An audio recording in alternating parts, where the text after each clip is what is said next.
Welcome friends, welcome one and all. Blair Ballard, the bon vivant, at your service. I do hope that you're all in fine form. If this is your first time on the channel, a very warm and hearty welcome. Thanks for joining us. Now, we all love our props, especially ones that are actually screen used. Now, I was very fortunate enough a couple of weeks ago to pop down to the prop store to check out some of the James Bond wardrobe and props going under the hammer on the 9th of November at their amazing memorabilia auction, which you must go and check out.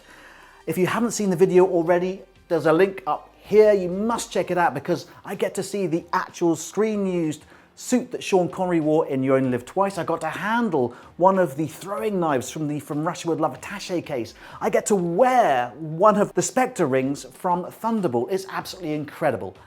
But when the camera stopped rolling, I thought, hang on, we're surrounded by amazing props and wardrobe pieces from other films, and we're non-judgmental. We like to share the love. And so I've put together a few of my highlights from the other lots going under the hammer, everything from horror to hoverboards, with a few heroes thrown in as well. So look, enjoy.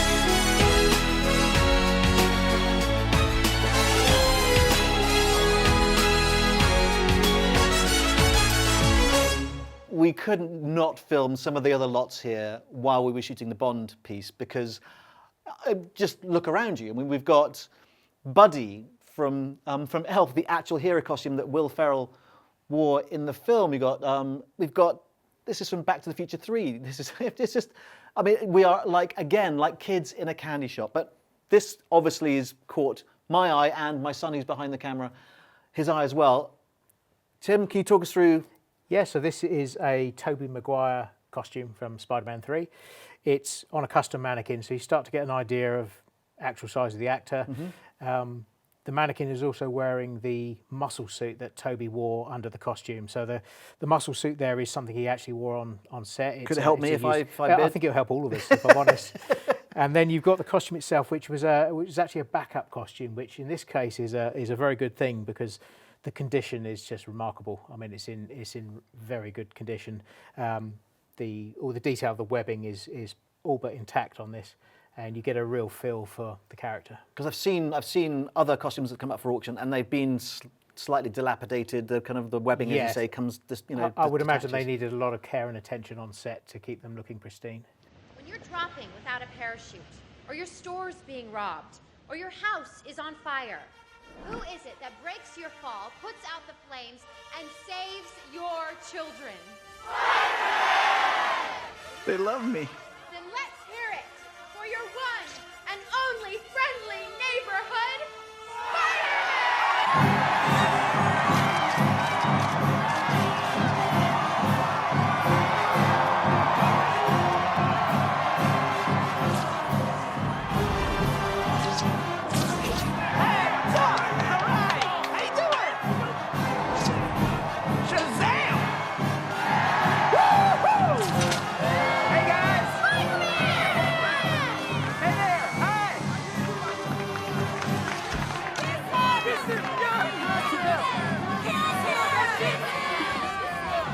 Lay one on me.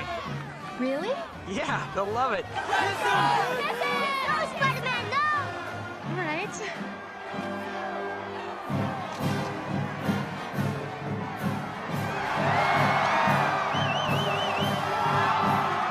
I hope Pete's getting a shot of this.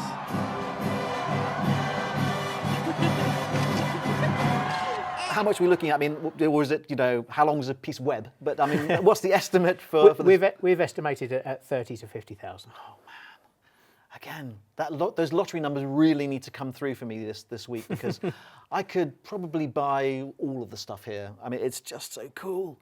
And as you say, in great condition for, I mean, how old is this? I mean, when was the Tobey Maguire film? Good question actually. Yes, it's not particularly old, but I guess we've had at least two more versions of Spider-Man since. So, but it's in great condition. Oh, fantastic! Now look, let's keep on walking around. So let's talk through the Martin McFly shirt from Back to the Future 3. That's just a great fun piece.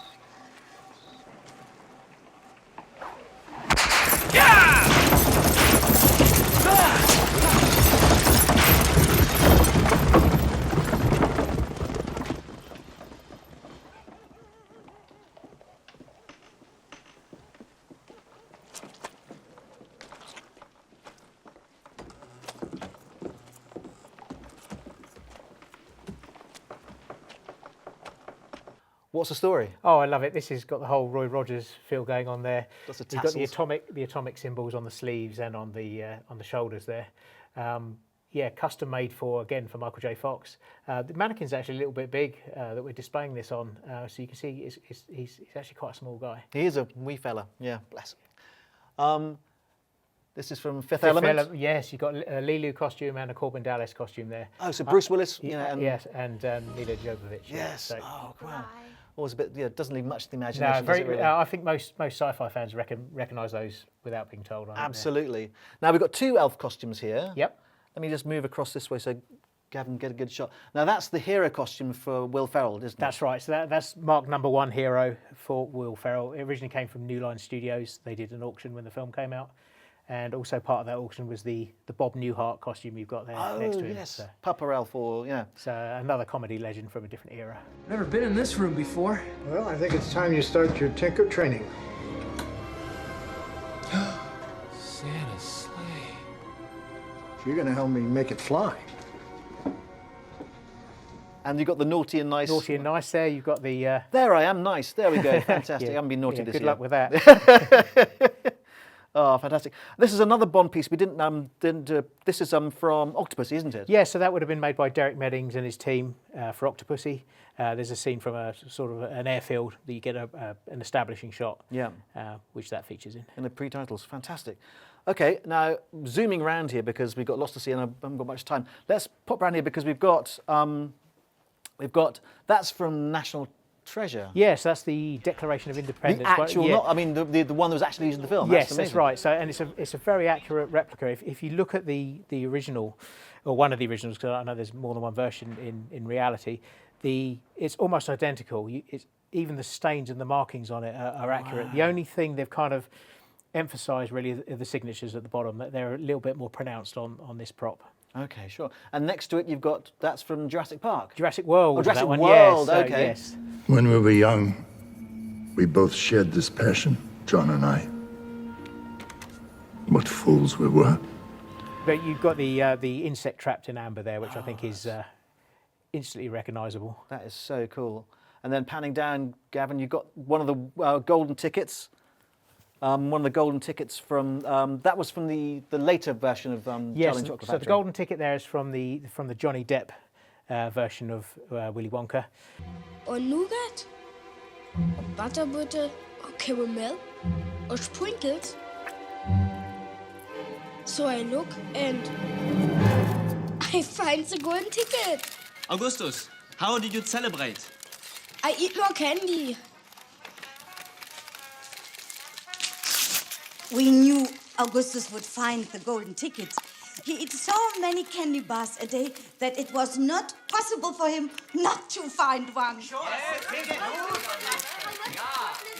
And then, of course, the two bars there are from the Gene Wilder 1971 Willy Wonka and the Chocolate Factory. So Scrumdiddlyumptious, I believe that is one of only two known survivors from filming. It's kind of a legendary story where all those props were quickly disposed of after filming so that they could make way at the studios for Cabaret to come in and be filmed. For June Marie, and listen, Wonka's got a new one today. What is it? This is called a Scrumdiddlyumptious bar. Scrumdiddlyumptious bar? How does he do it? My dear boy, do you ask a fish how it swims? No. Or a bird how it flies? No. No, sirree, you don't. They do it because they were born to do it. Just like Willy Wonka was born to be a candy man, and you look like you were born to be a Wonkerer. Whoa, oh, right. Crikey. Now look, moving across, we've got a few absolutely iconic pieces here. An eagle from Space 1999. Yes, that's one of the 44-inch model eagles. They had different scales for filming, but this is kind of the ultimate one. It is also recognised as the one that was most filmed. It is pretty well documented. It screen matches. There are some detail under the front right foot there that still screen matches to this day. But it's been rebuilt and restored so many times because it crashed. Used it for various crash scenes, and it's been expertly restored and looks absolutely magnificent. Slice of my childhood, that is. That's amazing. Darth Vader looming over us. This was part of a promoter? Yes, this is a promotional Darth Vader, which was created by one of the guys who worked at Lucasfilm Archives. So his access to the original was sufficient to produce this very accurate replica. It was part of the promotional tour for the Star Wars Special Edition movies that came out in the late 90s. Now again, all of these lots can be found in the online catalogue. The auction's coming up. Yes, November 9th, 10th and 11th, 1,100 lots. And it covers all budgets as well, so there's something there for everyone. Absolutely. I mean, all tastes and budgets cater for, so you don't have to have massively deep pockets. I mean, there are some things here which are, well, we'll look at in a minute. There's a Star Wars thing we're going to check out, but amazing. So, but quickly before we go from this, we got this is the Sonar Batman Val from Kilmer. Val Kilmer's one from Batman Forever. Yeah, that's an amazing costume. I think that would suit you, if I'm honest. Oh, I could do with a bit of sculpting. It's an incredible piece. I think that's the trick, though. You don't need to do the sculpting because all the muscles there are they're all done. They're all done for you. Exactly. It's a lazy Cut way out the middleman. Exactly. Much easier. Ah, that's so cool. I know my son would love that, but he's got his eye on the Spidey costume. Don't blame him. Anyone here been in the army? Yes. I served with you at Vindabara. You can help me. Whatever comes out of these gates, we've got a better chance of survival if we work together. Do you understand? If we stay together, we survive. Pleased to bring you the Legionnaires of Scipio! Another iconic piece. I mean, this just everywhere you look. I mean, this is obviously from Gladiator. Yeah, this Russell Crowe's helmet from the Battle of Carthage scene. So this is he takes his helmet off at the end of the battle and reveals himself to the Emperor. So I think as well, I remember watching the film and thinking this would be the prop that I would take. You know, I play that game every time you watch a movie. You think, oh, which one do I want? And I think this is the piece that does it for me. It's pretty iconic, very recognisable. It has some damage on the tip here, you can see, which was obviously it was damaged on set and hasn't quite been repaired. So it's a nice little touch. But that kind of adds to the kind of completely, yeah. Oh, wonderful, wonderful, wonderful.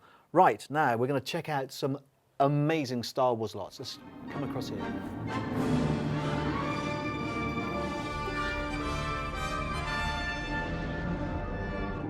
All wings report in. Red leader standing by. Gray leader standing by. Green leader standing by. Lock S files and attack positions. May the Force be with us. Now, some Star Wars geekery here that's just, blowing my mind. I mean, should we start with the Star lot? I mean, this is going to be biggest. It's hard to argue. It's as good as it gets if you're a Star Wars collector. It's obviously a model miniature X-Wing. It's a very nice scale because it's very easy to display. This was actually originally a commercially available model kit, but the guys at Industrial Light and Magic, it was much easier and cheaper to assemble those kits and then obviously expertly paint them. The paint scheme on that is second to none. It's absolutely incredible. This model also has light up engines. As far as we're aware, I'm pretty confident this is the only light up model miniature X-Wing ever to be sold. And the estimate on this is impressive £200,000 to £300,000. Wow, but that's a slice of cinematic history. It's incredible. I mean, you can't beat it. Now, moving across here, we've got some C-3PO bits and pieces. Yes, so these are costume parts for Anthony Daniels to have worn in his role as C-3PO. And there's also an extremely rare Palatoy toy there in the display there. What's the story about that? Well, that was presented as the 5 millionth toy sold. Oh, wow. And again, it's as far as we know, it's the only one. No one's ever seen one. Wow, incredible. And That's Darth Maul's hero Darth lightsaber. Maul's lightsaber from The Phantom Menace. Wow. Yep.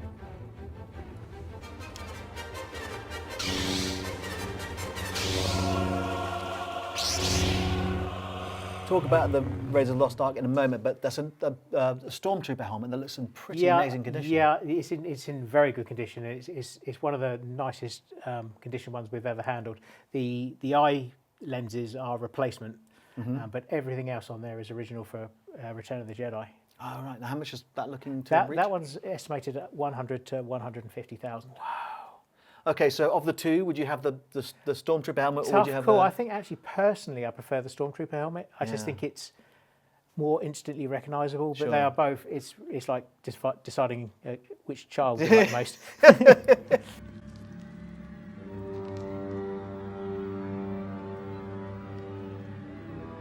us hurry. There is nothing to fear here. We can't ignore this because that is just so cool. That's from the... Yeah, this is from Raiders of the Lost Ark, so the temple scene at the beginning. And I like this because it's kind of like, you could put this in any house, I feel, because it's like a work of art, like a relic. You know, it doesn't matter that it's a movie prop. It just looks so cool.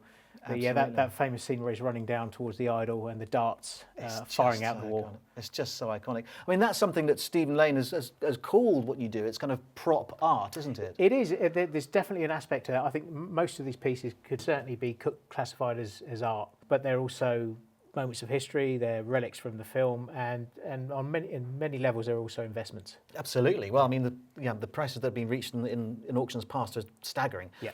We can't forget Wilson. Can't leave Wilson there. Oh, so what's the story there? So this is again, this is like the Sean Connery suit we spoke about. This is screen matched. So there are unique details on this, which when you freeze frame the movie, you can match them up identically, and you know for sure 100% that this is that same prop on screen. This was actually seen in that really emotional scene at the end of the film where Wilson drifts off and everybody, Wilson! Yeah, I think the whole audience is in tears. Oh. But this is that ball. Oh, amazing. Just before you pan up, Gavin, if we have a look at the drawings there, they're actually done by Lindy Hemming for Wonder Woman. And obviously Lindy Hemming's got the Bond connection. She was costume designer for lots of the Bond films. Yeah, so that's a really nice thing. That's a watercolour and pencils sketch for Gal Gadot for Wonder Woman. It's been donated by Lindy Hemming for charity, for BAFTA, to raise funds for BAFTA. It's got all her notes on there, and I actually think that, again, a work of art, literally a work of art. I mean, all of these pieces here, and also the Goblin, the Green Goblin there as well. Yeah, prototype mask for the Green Goblin. My son would love that. Yeah, it's a pretty good display case. It is exactly. As display cases go, this is probably up there. Right, before we move on, I'd like to just talk about the R2 unit quickly as well, because that is just super cool. He's been in 2 Star Wars films, That's is that correct. right? And I think although this has got many attributes to it, it's metal, it moves, it's light remote up control, it does everything. But I think the single thing I like most about this is that on set, Ron Howard tweeted a photo, a selfie with him, with this robot, on his own page, and that again, a lovely piece of provenance. Lovely touch, lovely touch. Just quickly, again, I know we're zooming through these, but there's just so much to see. The T-1000 police shirt there from Terminator 2. Yeah, so that's one of Robert Patrick's special effects shirts. So that you can just see there the hinges and the mechanism there. Right. Computer effects were so expensive at that time that they used this shirt to have physical effects where they call them the flowers. These chrome flowers would pop open and give the illusion that he was being hit. Wow. We've got Starbug there, if you're Red Dwarf fans. Some Tron pieces as well. So oh, wow. The helmet's very cool. That's Bruce Boxleitner's helmet from Tron, so that is Tron. Oh, that is so cool. Now, this is another serious geek overload moment for me. The hoverboard, I mean, from Back to the Future, it's just... Yeah, I think it's, you know, I don't like using the word iconic, but, you know, this is an icon of modern cinema.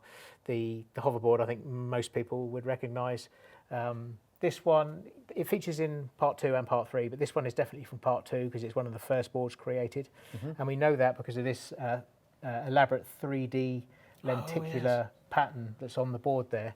And that was such an expensive process to do that they, as filming went on and they needed more and more boards, they went to a cheaper method of reproducing that with a kind of printed version of that. So we know this is one of the first ones created. Little girl, stop! Look, I need to borrow your Hoverboard. Where is he? Here. There!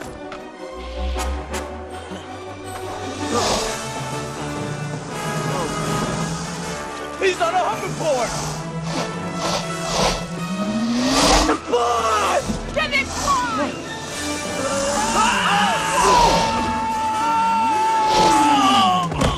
Can I have a quick can. look? I've got the gloves on, Yeah. so you know, but let's have it. It's very lightweight, so this would have been carried by Michael J. Fox. Michael J. Fox carried this one? Much easier than the heavier versions and the special effects versions. Sure, sure. And if you look on the back there, you see that you've got Michael J. Fox and Tom Wilson. Oh, have Biff. signed it, yeah. Biff has signed this as well. That's brilliant. Now, what have we got here? This is Icons of Horror? Yeah, it's a pretty good collection. So to kind of race through them a little bit for you. Sure. This is my favourite item in the auction, actually. This is from an American Werewolf in London. So this is one of Rick Baker's creature masks. It's from the Dream sequence.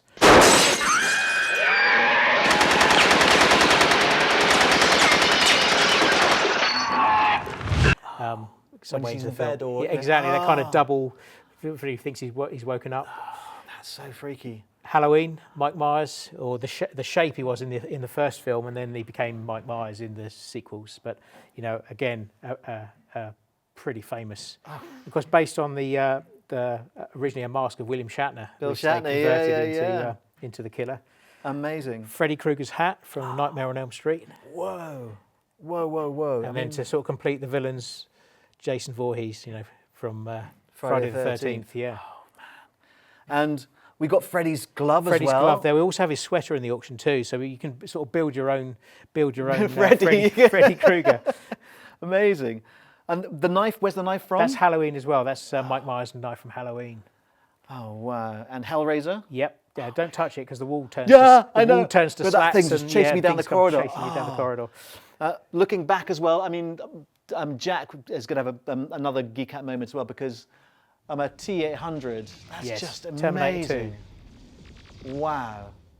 That is just, I mean, having that in your front room. It's pretty cool. Be just epically cool. We've got Gremlins, we've got a pulse rifle as well. I noticed quite a few Bill Paxton kind of Yeah, there's some. We have a few lots that are for Hudson character in Aliens. Yeah. And I think the knife is again. I don't like to keep saying it's one of my favourite things, but it is certainly something that I really like, and it's one of those things that's been thought lost all these years as well. So it's good to see it. Good to see Bill still with us, bless him. Now, oh yes, I was going to talk about this Medusa as well, because I'm a huge, Ray Harryhausen fan.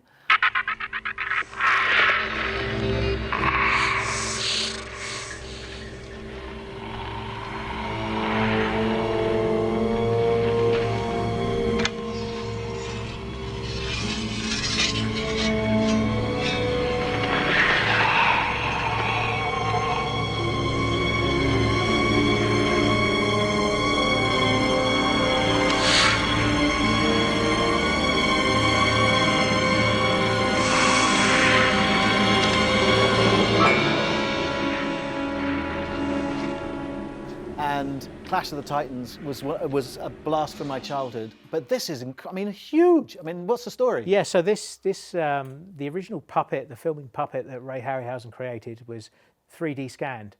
And then this was produced at her full size. So this is the size of the character. Wow. This was made for an exhibition, and beautifully painted, very realistic. He signed the quiver as well. Ray Harryhausen signed the quiver. It was and it's now become this spectacular display piece. Incredible. Well, again, I have to say a huge thank you to Tim and all the guys here at the prop store, because to letting us have a peek behind the veil, the blanket, and seeing all these amazing pieces coming up. So please register to bid for the auction. It's coming up on November the 9th, 10th and 11th. Wow, so we'll put the links down in the description below so you can register. You can also check out the entire catalogue. I mean, this is only a small section. Oh, for sure, there's over 1,000 lots. 1,000 lots, and something for all budgets. All budgets, something for everyone, I hope. Oh, I hope you've enjoyed this, guys. If you have, please hit that like and subscribe button. Flick on notifications as well so you won't miss the next video when it drops. But for now, this has been Tim and Blair for the Bon Vivant, bidding you very bon farewell. Stay safe, friends.